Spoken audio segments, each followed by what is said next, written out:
Wait, Candace Owens? Breakfast Club? We got to talk about this.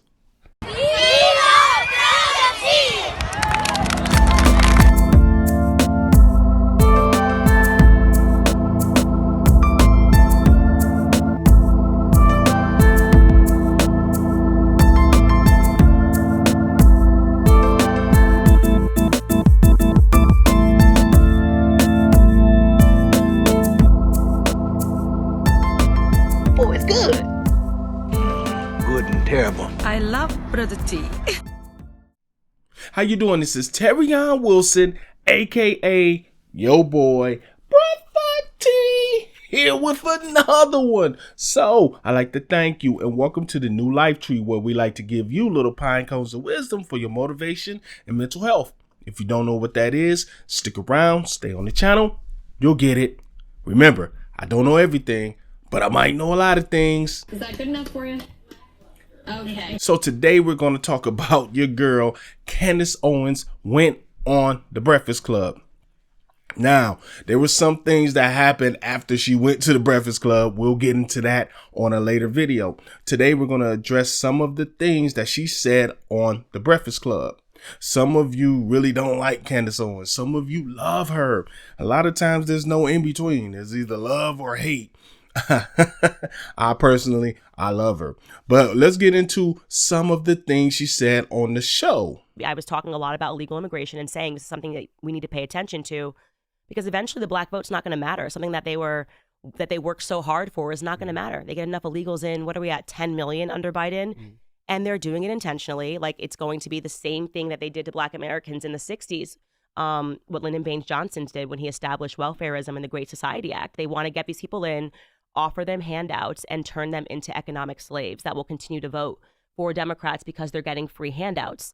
And it's incredibly racist, first and foremost, but because black Americans are still, a lot of black Americans, I should say, are still living under this deception that Lyndon Baines Johnson was a good president, even though he was an avowed racist.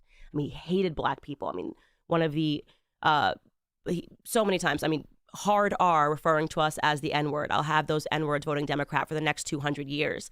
And this man is being hailed as a hero because he had to sign the Civil Rights Act, essentially with a figurative gun to his head because the country was on fire. You know, JFK had just died, and there were riots in the streets protesting because of racism. And he did not want to sign it, but he did. And with the other hand, he signed the Great Society Act and incentivized welfareism and, you know, programs to incentivize not marrying black men. You know, to think that we had government agents knocking on the door, going into the homes of black women and being like, there better not be a man that lives here. We're just here to check to make sure. If you want this check, dad can't be home. Every other ill that black America is facing today is because we've removed fathers from the home. Wow, so that's a lot. Am I the only one that notices she talks really, really fast? Maybe she has so much going on in her brain that she just has to let it out like that. But either way, you know, do I agree or disagree with what she just said? I could set politics aside, whether you like her politics or not. And I would say I actually agree with that. Now, I'm a man that's about 45 years old-ish. I'm not going to tell you my real age. I think I just did, though.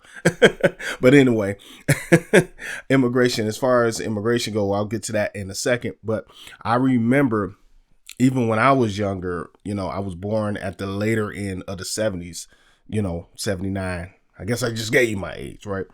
But I remember growing up, even in the 80s, they were still doing that. Like and I think even now on some programs, you cannot have a man in the house and collect that program. And I kind of remember, like, somebody had Section 8, they had to kind of hide all the men's clothes, and it's ridiculous. And in the 70s, it was definitely like that. It started in the 60s. So I know exactly what she's saying. And those type of things, they do, believe it or not, they do, in my opinion, a lot more harm than good, especially in the black community. Speaking on immigration, I tend to agree with her with that as well. If you have a certain group of people that's on the bottom of pretty much every economic category, anything that happens terrible in the country happens to the black community first. And it happens to us the most and the worst. You know, we get the worst of it. They have a saying out there that says when the United States catches a cold, the black community catches the flu. The voter thing changes. Let me tell you something. As far as electors go, we all know what electors are. At least I hope you do. If you're watching this, you should know what an elector is. The Electoral College, it actually changes as the population in that state changes. Depending on the population of your state, you can gain more electoral votes.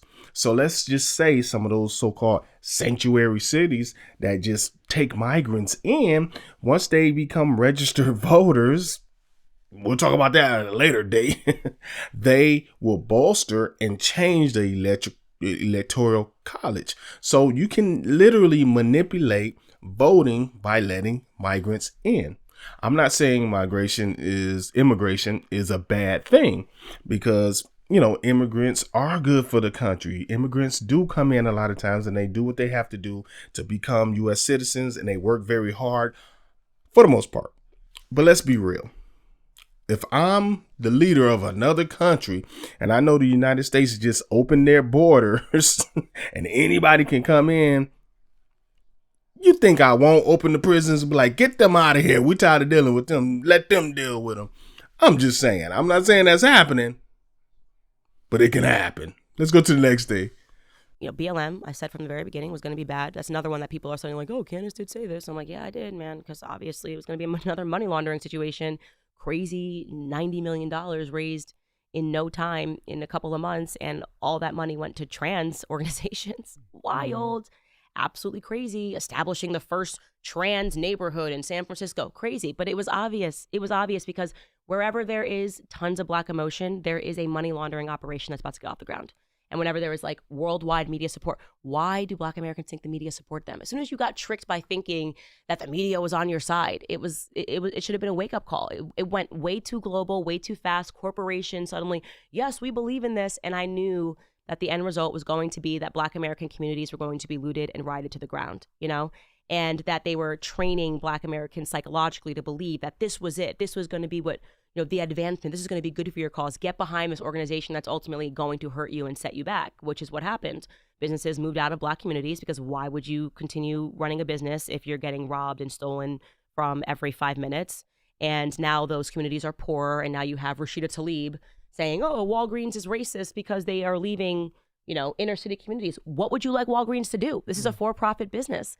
So it incentivized bad behavior in the black community, made businesses move out, and money laundered to a bunch of LGBTQIA, however many letters it's gotten to, organizations, which I also think is not good for the black community. Have you had any conversations with anybody from BLM? Like, have they ever challenged you on? Well, I went to Patrice's house.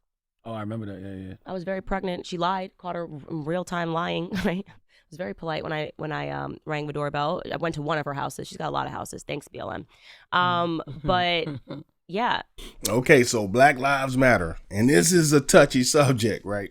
I from the beginning, on the onset, I'm not going to say I saw it necessarily. I even supported it in a small way. It actually took, out of all people, Tariq Nasheed. I was watching his live. This is back then.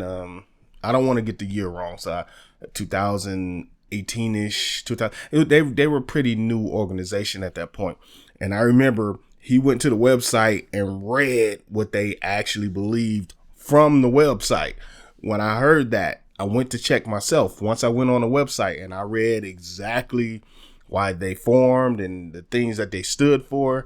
And I found out from reading that had nothing to do with black men, even though the whole organization itself, came up off of the fact that they were showing some unarmed black men being harmed by the police. It didn't make sense. So to me, in my heart, at that point, I was telling myself there has to be something else here. It has to be an agenda, because why would you have your what do you call it when you have your your statement, your mission statement? Why would your mission statement contradict what you're saying on TV? Made no sense. So I knew it had to be something extra. Then I found out that George Soros funded the program And I really had to get out of it because he had nothing to do with Black lives, in my opinion, at least as far as I know. So I had to separate myself from that organization in every way, shape, or form. And then I watched as things just progressed. And eventually, some of us know at least, and if you didn't know, you're about to know right now, that they found a way to misappropriate about $90 million or so. And they set up a whole community. We'll talk about that later. They got mansions and all kinds of stuff. And of course, one of the organizers, they gave their family jobs, their baby fathers, they got them a nice cushy job, and everybody got paid. Nothing really came of that organization. They're still around today, but honestly, I don't have much faith there. So I kind of agree with the Black Lives statement. I think I was pretty even keel. I don't want to see innocent Palestinians killed. I don't want to see innocent Israelis killed. I never want to see children killed. I don't believe children should have to grow up in a war zone based on the actions of a few. And that, I guess, last year sounded crazy. It sounded crazy because always the demand in all these situations is to make people pick a side. And then if you don't pick their side, then you get smeared and you get libeled, right? So if you don't say, I want every Palestinian murdered, then suddenly you're pro-Hamas. If you don't say, like, I want every Israeli person eradicated, then suddenly you're pro-apartheid, whatever the arguments are. And I think both of that is extreme. You said no government anywhere has a right to commit a genocide, ever. There is no justification for genocide. Yeah. That is going to age so well. Genocide is always wrong. It is, guys. It is always wrong. And doesn't matter at any point in human history, any person that is advocating for genocide is always in the wrong. And when I wrote that tweet, I was referring to Brian Mast, who's a congressman. He got up and he literally said in Congress that there's no such thing as an innocent Palestinian. Okay, Candace, 3 for 3. Wow. Okay, so this is a tricky one, and I'm going to kind of talk around it. We all know why, don't we? We all know why. But when it comes to that particular conflict that's going on in a certain part of the world, Gaza, right? The Gaza Strip. So I'm taking the position that she's taken, which is there should not be lives taken on either side. Honestly, both sides have blood on their hands. Very interesting that one side is known, or some of us have asserted that one side controls the media. They'll deny it. They'll say, you guys are crazy. What are you talking about? And then certain things happen and we find out that they really do control that. And then on the other side, and let me say it like this. I'm 45 years old.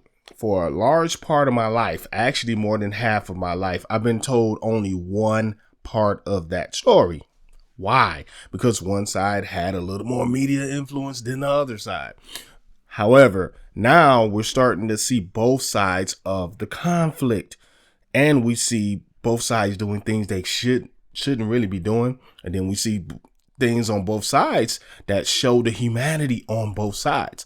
Now, when we were told the certain thing from one side for so long, more than half of my life, like I just told you, we were only told one side. So you start to create one big